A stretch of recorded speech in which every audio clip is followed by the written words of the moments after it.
we're going to take a look at inrush current that's associated with a coil. And so a motor starter is going to have a coil, so it's something like a solenoid. And when you turn that on, you're going to have what's called inrush current. And so what I'm going to do is I'm going to make a little chart right here. And on this item right here, I'm going to put current, I. All right, so this is increasing current. And on this one right here, I'm going to do time. And so this is increasing time right here. So when you energize a coil, let's say a motor solenoid, I guess we'll stick with a motor for now. When that motor starts to turn and when that magnetic field starts to be generated and the motor is starting to start up, you're going to see a rapid rise in your current up here, okay? And it will peak out and then it will start to come back down as the motor comes up to speed.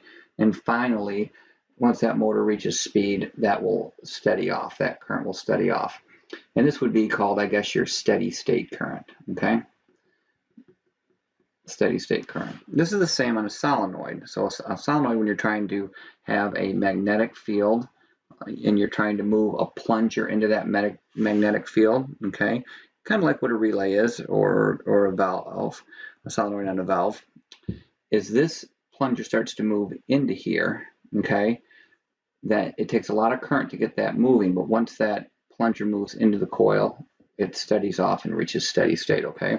And so this right here is called inrush, okay? Now, on a motor, that could be, I guess, in a transformer, up to 14 times what the steady state current would be. You know, but a lot of times in a motor, you're going to see 4, 6, 8 times the steady state current on your inrush. So, a couple things to keep in mind here. If you put in some circuit protection, meaning a fuse or a circuit breaker or something like that, you have to set that circuit protection above the steady state right here, okay? So let's say my steady state was 12 amps, okay? And that I wanted to then set my circuit protection right here at 15 amps, okay?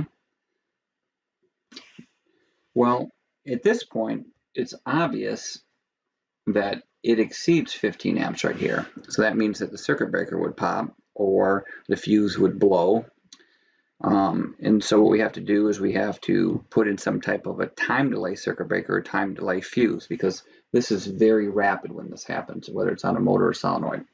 So what you would do is you would set something and you would give it a certain amount of time to start.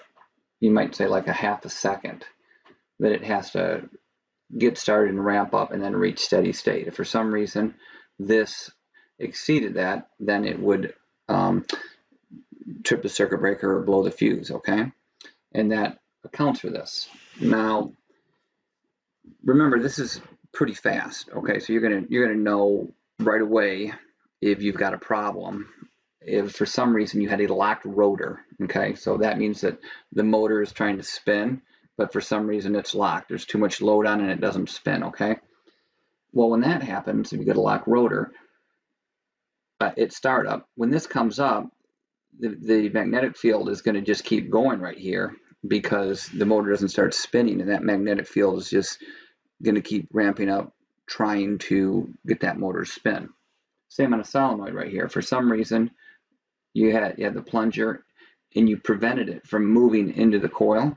You held on to that.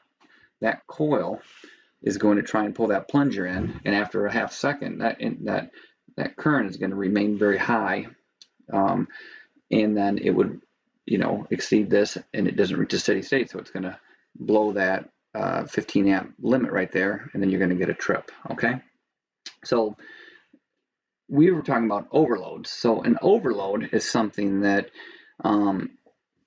senses an overload over time. So it's not going to happen in this first half a second. This motor might be running hot for 30 seconds or a minute or 2 minutes or 5 minutes, at which point we want it to trip. So let's say we didn't have a locked rotor, because locked rotor is going to be way up here. You're going to have 5 to 6 times this 15 amps up here. You'd be talking like 75, 80 amps up here, something really high in that situation. But let's say we had the motor running and it reached steady state like it did within a half a second. But it was too much, and it started running just a little bit hot over time like that, okay? And it was going to run up like this, okay? So what the overload would do is this would give it a little bit of time, like I said, 30 seconds, a minute, 2 minutes, whatever, and to sense that that it was getting hotter and hotter and hotter. And once it reached this point, it might actually run for a little bit up in here before, boom, it finally trips that overload because it's heated up and it opens up those contacts, and then it opens up that control circuit. So here is how Inrush current looks for a coil such as a solenoid or a motor. It's at the top here. It can be up to 14 times as high, but a lot of times it's 4, 5, 6 times as high. You got to be sure to set your circuit breaker above your steady state, but you have to put a time delay on it because you do not want to blow it up here.